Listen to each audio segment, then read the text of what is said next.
Terima kasih, saya tadi berharap dipanggil Mas juga.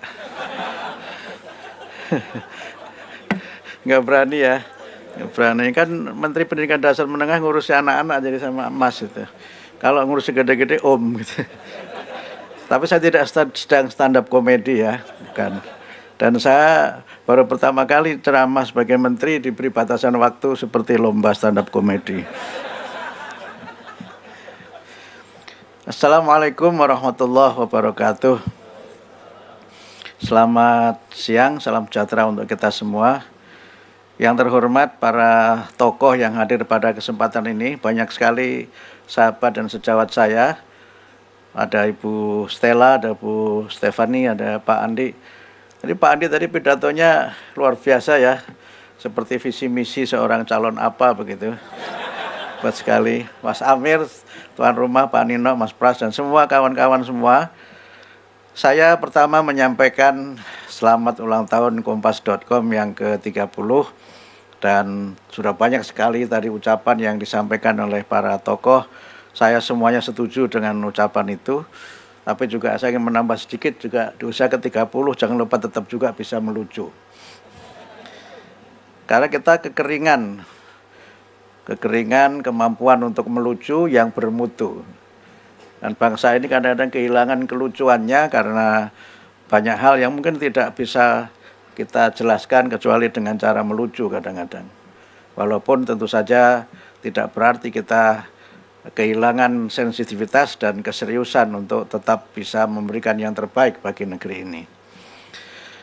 Saya mengikuti semua tadi pembicaraan awal mulai dari Mas Amir yang pakai teks, kemudian juga kutipan-kutipan luar biasa tadi dari video yang penuh dengan quotable statement begitu, juga dengan Mas Andi tadi, yang memang mengingatkan kita bahwa teknologi itu bisa memiliki banyak dimensi. Dan kita semua diingatkan bagaimana teknologi itu, kata para mantan pemenang hadiah Nobel itu, dia pada awalnya adalah alat yang diciptakan oleh manusia untuk membantu mereka mengerjakan banyak hal yang secara fisik tidak dapat dilakukan oleh manusia. Tapi dalam perkembangannya kemudian teknologi itu berkembang menjadi organisme yang seakan-akan dia menjadi makhluk hidup tersendiri.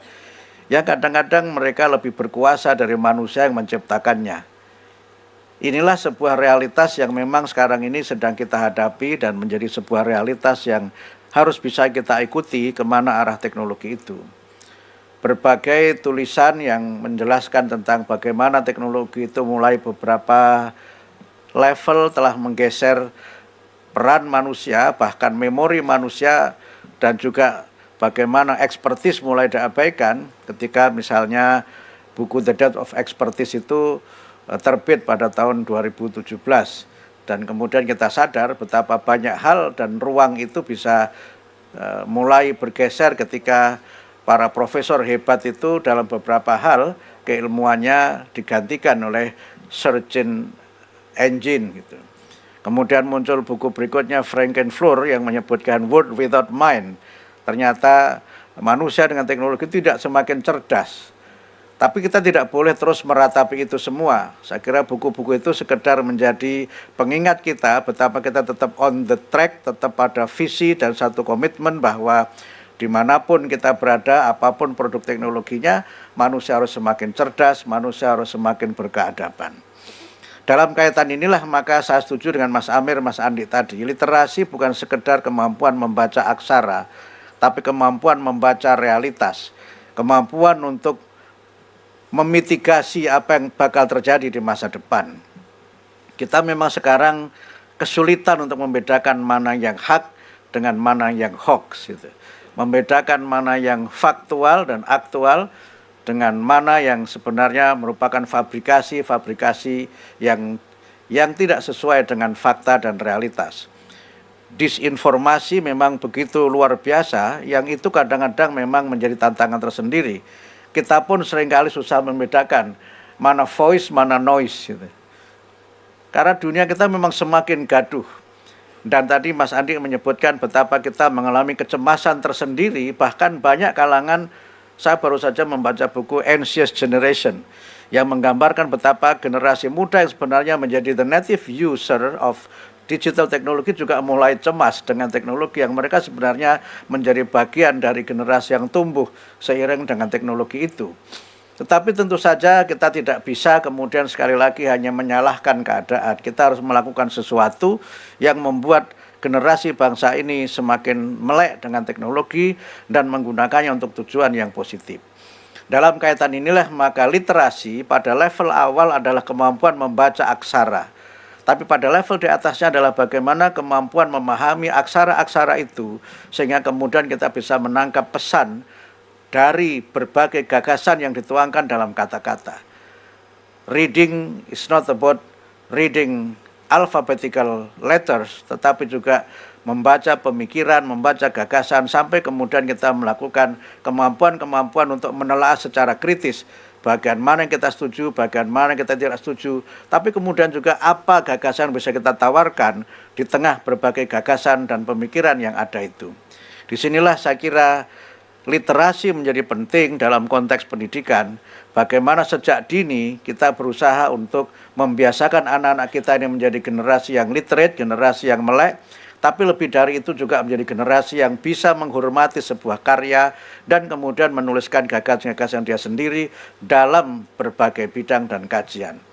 Ada sebuah film yang banyak beredar ya, sekarang sudah ada di YouTube. Saya termasuk sufi, Pak Nino. Sufi itu suka film maksudnya.